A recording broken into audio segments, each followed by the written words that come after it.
Bureau report, জনবার্তা news.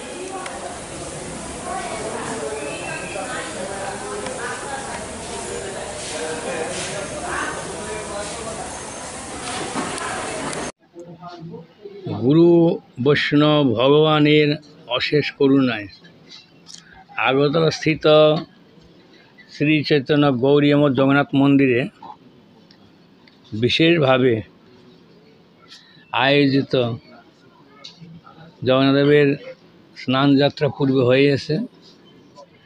এখন রথযাত্রা শুরু আগামীকাল। আর জগন্নাথদেবের পুরী ধামে গুঞ্জা মন্দির মার্জন কলিযুগ পাবন অবতারী মহাপ্রভু তিনি বিশেষ করে প্রবর্তন করে জগতের মঙ্গল বিধান করেছেন। গুঞ্জা মন্দির মার্জন বলতে যে নিজের মন চিত্ত মন্দির মার্জন করা, নিজেকে সুন্দর করা, বিশুদ্ধিতে আনয়ন করা। আজকে প্রাতকালে 5টার সময় সেই প্রভুর আরতি হয়েছে, মঙ্গল আরতি। তারপর ভোর কীর্তন, সকালবেলায় নাম সংকীর্তন, পরে তো এখানে সেই গুঞ্জা মন্দিরের যে প্রসঙ্গ লীলা সেটা আলোচনা হয়েছে, ব্যাখ্যা হয়েছে। বহু অসংখ্য ভক্তগণ সকলে এসেছিলেন, এসে এইখানে যোগদান করেছেন, সকলে গুঞ্জা মন্দির মার্জন করেছেন। এখানে রয়েছে জগন্নাথ বলরাম সুভদ্রা মন্দিরেতে রয়েছে, আর এইদিকে মন্দিরে রয়েছেন সেই মদনমোহন বিগ্রহ রয়েছে, রাধা মদনমোহন। 2 মন্দির মার্জন করা হয়েছে। মন্দিরের বাহিরে বারান্দা বাইরে সমস্ত প্রক্ষালন করা মার্জন করা হয়েছে। গুঞ্জা মন্দির মার্জন বলতে হৃদয়ে মন্দির মার্জন করা, এটা ভক্তির অঙ্গ। ভক্তগণ ভক্তি সাধনের জন্য সেই প্রকার সে আনন্দ উৎসব করেন এবং সকল ভক্তগণকে মহাপ্রসাদ দ্বারা তৃপ্তি করা হয়েছে। সকল প্রসাদ পেয়ে আনন্দ হিসেবে তারা যার যার গৃহেতে প্রত্যাপন করেছেন। দ্বিপ্রহরে আজ সেই ভোগ কীর্তন হবে, প্রসাদ আদির ব্যবস্থা থাকে। বাইরের থেকে অনেক ভক্তগণ এসেছেন, প্রচুর ভক্তগণ এসেছেন, আরও আসতেছেন ধীরে ধীরে। আর 9 তারিখে তো পাঞ্জাব, দিল্লি, বোম্বে, হায়দ্রাবাদ সমস্ত ভারতের থেকেই অনেক সাধু সন্ত মহাত্মাগণ, বিশিষ্ট ব্যক্তি, সে ভক্ত মহোদয়গণ আসবেন, আগমন করবেন আগরতলা জগন্নাথ মন্দিরে। এই রথযাত্রা উপলক্ষ করে প্রথম রথেতে আমাদের যিনি অল ইন অল প্রেসিডেন্ট, তিনি নবদ্বীপ মায়াপুর ধামে সেই মন্দির প্রতিষ্ঠা আগামীকাল উনি করে তারপর উনি আসবেন এখানে। সেই সরকার থেকে অনেকে এবারে সেই কড়া নিয়ম করে দিয়েছেন, নিয়ম করেছেন। এখানে সেই এই 10 হাতের বেশি রথ উচ্ছেদ হতে পারবে না, এরকম বলেছেন। হ্যাঁ 10 ফুট 10 ফুট 10 ফুট না ফুট তো ছোটো,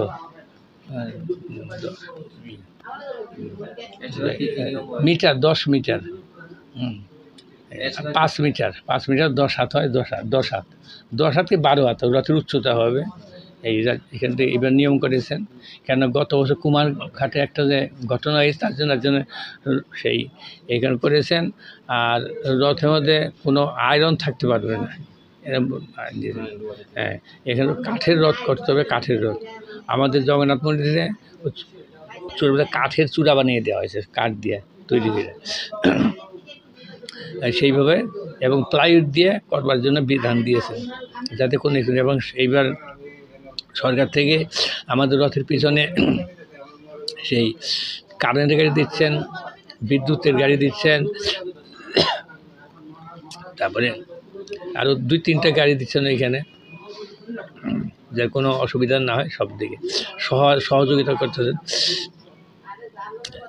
আর এখানে সেই ডিএম সহ খুব আমাদের উপর প্রসন্ন, আমাদের তাদের নিয়ম অনুসারে আমরা সব করতেছি এখানে, এবং সেই রাজ্যবাড়ির সকলে আনন্দ, আমাদের রথে তো সকলেই ভালো পান, কোনো বেশি মানে উচ্ছৃঙ্খলতা নাই।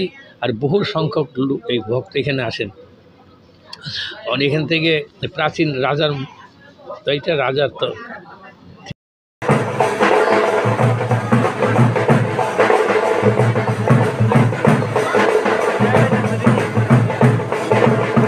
তার 60 বর্ষ পূর্তি হতে চলছে এবং মঙ্গল প্রদীপ প্রজ্বলনের মাধ্যমে আজকে এই অনুষ্ঠান শুভ সূচনা করেছেন রাজ্যের মাননীয় মুখ্যমন্ত্রী প্রফেসর ডক্টর মানিক সাহা মহোদয়। মেলাঘরের এই ঐতিহ্যবাহী আমরা বরণ করে নিলাম সমস্ত অতিথিবর্গদের। এবারে বলেছি ওনাদেরকে যে হাইটটা যেন ঠিক থাকে। অনেক সময় গত বছর যে ঘটনাটা হয়েছিল সেটা মেটেলের, যে স্ট্রাকচারটা ছিল মেটেলের, এবং সেই হাইটটা যেন প্রপারলি, যে সবচেয়ে সর্বনিম্ন যে লাইট যদি ক্রসিং থাকে, লাইন যদি যায় ইলেকট্রিক, সেটাকে সামনে রেখে এই রথের হাইট যেন নির্ধারিত হয় বিভিন্ন জায়গায়। সেটা আমি বলি, যখন সে রথযাত্রা হবে সেখানে যেন ইলেকট্রিক ডিপার্টমেন্টের একটা গাড়ি থাকে, সেখানে কোনো কারণে যদি দরকার ইমিডিয়েটলি যেন তারটা কেটে দেয়। অগ্নি নির্বাপক যে ফায়ার ব্রিগেড তারাও সাথে থাকবে, কোনো কারণে আগুন লাগবে। তো সেইগুলো আমার মনে সেদিনের যে আমার যেগুলো আমি দেখেছি, যে এইগুলো যদি সাথে সাথে থাকে এবং অন্যান্য আমাদের অ্যাম্বুলেন্স স্বাস্থ্য দপ্তরেরও জন্য থাকে, সেই ব্যবস্থা আমি ওনাদেরকে নির্দেশ দিয়েছি, এবং সেটা মেলা ঘরে আমি দেখতে পাচ্ছি যে সবাই সেই জিনিসটা ফলো করছেন। মোহন সাহা বর্তমান মন্দির গৃহটি নির্মাণ করেন, এবং পূজারী হরিচরণ পান্ডা আমৃত্যু এখন নেই, উনি আমৃত্যু এই শ্রী শ্রী জগন্নাথ দেবের নিত্য সেবা করেছেন। কত মানুষের ধর্মপ্রাণ ব্যক্তি, এবং আমরা যারা হিন্দু সমাজে আমরা বাস করি, আমরা দেখেছেন যে ভগবানকে আমরা কত বিশ্বাস করি, এবং আজকে দিনে ভগবান নিজে নেমে এসছে। কিন্তু আজকের যে এখানে মিলন, শুধু মানুষের মিলন না, ভগবান নিজে বলা হয় যে এই সময় মানুষের মাঝে উনি চলে আসেন জগন্নাথ। তো এতে করে আজকে আমাদের যে সম্প্রীতির এই পুণ্যস্থল, সেটা আগামী দিনও বজায় থাকবে। আর সবাই সচেতন থাকবেন। এখানে আমাদের বিধায়ক মহাশয় বলেছেন যে সবাই যেন একটু সচেতন থাকেন, কারণ আমাদের সরকার থেকে তো করবেন যে কোনো রকম অঘটন না ঘটে।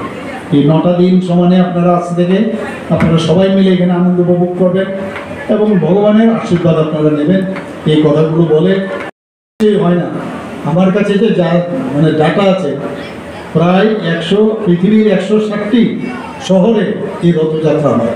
ইসকনও এখানে করে, বিদেশেও ইসকনরা করে, London, New York, Toronto, Laos, ঢাকাতেও হয়, সিঙ্গাপুর, মস্কো, সিডনি, এরকম করে সারা পৃথিবীর মধ্যে প্রায় 170টি জায়গার মধ্যে এই ধরনের আমাদের যে রথযাত্রা সেটা হয়। আমরা সবাই জানি যে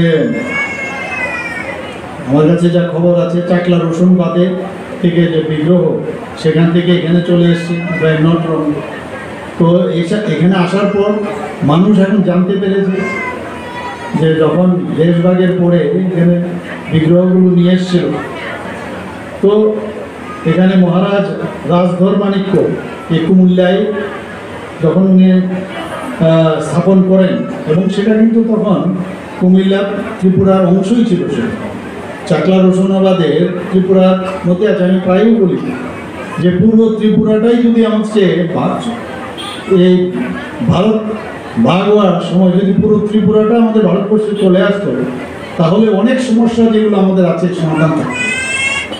আজকে আমরা ল্যান্ডলক প্রায় 4 ভাগের 3 ভাগ এরিয়াই এখন বাংলাদেশের আমরা বর্ডার।